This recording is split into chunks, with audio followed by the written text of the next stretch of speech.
pessoal, aqui quem fala com vocês é o Guilherme Carvalhal e no vídeo de hoje nós vamos dar continuidade à nossa série falando sobre o livro Capitalismo e Alone, do economista Branko Milanovic. Então deixa aí a sua clicada em curtir e se inscreva para acompanhar o nosso conteúdo.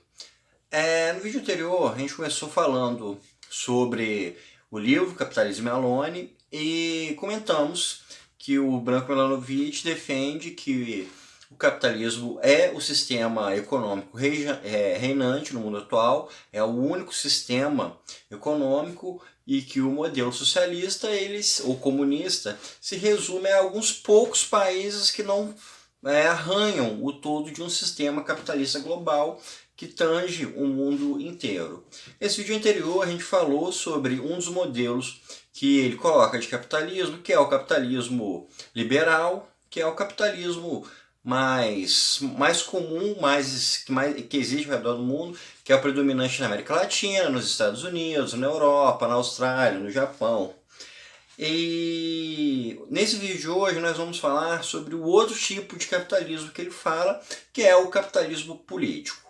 O capitalismo político, ele, falando assim a grosso modo, ele é a consequência de algumas experiências socialistas que existiram ao redor do mundo e, notavelmente, a China. A China é o maior exemplo desse capitalismo político. Para a gente entender como funciona esse capitalismo político, a gente tem que tentar entender um pensamento um pouco de Marx. E o Branko Milanovic ele propõe uma reinterpretação de como Marx pensou a ideia de socialismo ou de comunismo. No pensamento de Marx, a sociedade capitalista nasceria de uma sociedade feudal e os choques de classe, as contradições reinantes dentro do capitalismo iria levar a um grau de conflito entre proletários e burgueses que colocaria abaixo a sociedade capitalista e faria com que a sociedade socialista ou comunista surgisse e fosse o ponto final da luta de classes, da dialética histórica, do materialismo histórico.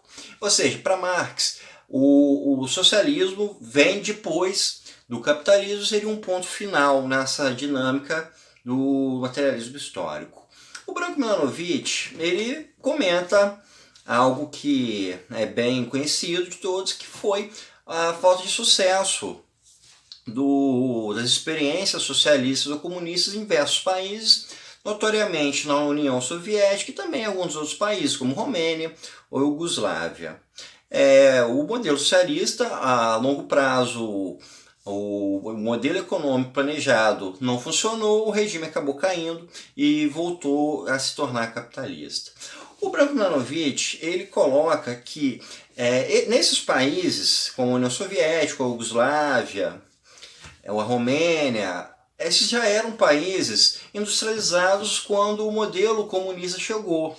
Então, no modelo como Marx pensou do socialismo sucedendo ao capitalismo, esse modelo comunista não funcionou. Porém, ele coloca que em alguns países essa experiência socialista deu certo de uma forma diferente.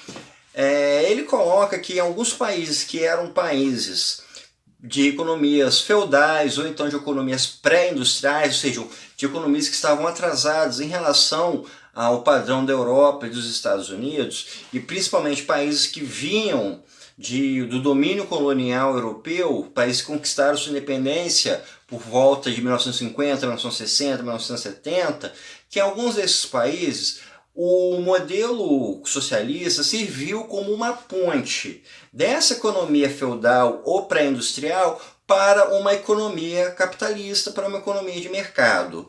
O caso mais notório que ele coloca é a China, mas ele cita outros países como Vietnã, Laos, Singapura, Angola, Argélia, Botsuana, e ele aponta alguns dados que mostram como o PIB per capita desses países teve um forte crescimento durante esse período socialista ou comunista. Ou seja, você tem um processo de independência de um país como Angola, ou de um país como o Vietnã, ou o próprio modelo que eu até comentei anteriormente em um vídeo sobre a China após a Revolução Comunista.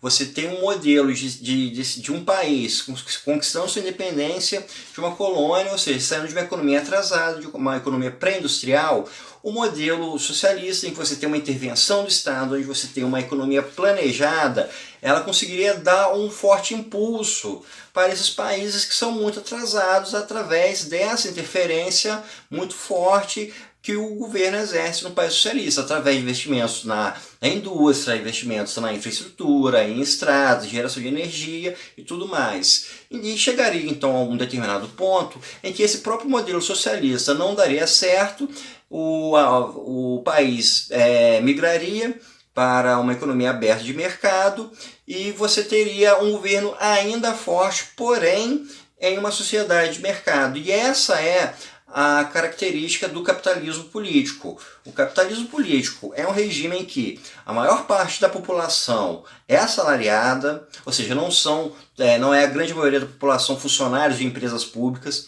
são pessoas assalariadas, não são pessoas que trabalham em comunas ou em sovietes, como a gente tinha na União Soviética, são pessoas assalariadas. A maior parte dos investimentos são investimentos feitos por capital privado, ou seja, você não tem uma presença quase soberana no Estado como você tinha na União Soviética, e a maior parte das decisões empresariais são feitas pela iniciativa privada e não do governo. Porém, mesmo tendo todas essas características de uma sociedade capitalista, existe uma forte presença do Estado determinando o que deve acontecer na sociedade, apesar de não ser o Estado que determina a maioria das decisões econômicas. E o caso mais clássico que o Branko Milanovic nos cita é a China. A China passou por um processo revolucionário, em 1949. Os comunistas tomaram o poder, ela passou por algumas experiências de economia planejada. Essa economia planejada começou a plantar a semente de industrialização. Ao longo das décadas de 1980, a economia da China começou a se abrir para uma economia de mercado e hoje em dia é uma das maiores economias do mundo. Ou seja, o capitalismo político, então, viria de um modelo socialista que faz uma transição de uma sociedade pré-industrial para se tornar a sociedade capitalista política. Obviamente que a sociedade capitalista política, a gente está falando uma questão dela ser funcional em aspectos econômicos. São regimes opressores, são regimes com muitas características ditatoriais, onde você tem uma opressão do governo em cima do indivíduo, onde você tem repressão à liberdade de imprensa, diversas outras formas de repressão, e o governo é um ator bem ativo na economia. O que se considera como um sucesso é o aspecto econômico. Um outro fator também que é muito importante é a questão da corrupção. Como você tem uma forte presença de decisões do Estado e não apenas capital privado definindo os investimentos, você também tem uma forte brecha para a existência de corrupção. E os países que o Branko Milanovic aponta como países de um modelo de um capitalismo político são países que tendem a ter um grau alto, está alto no nível de ranking dos países mais corruptos do mundo. Um outro ponto também que ele apresenta era que é referente à curva de Kuznets.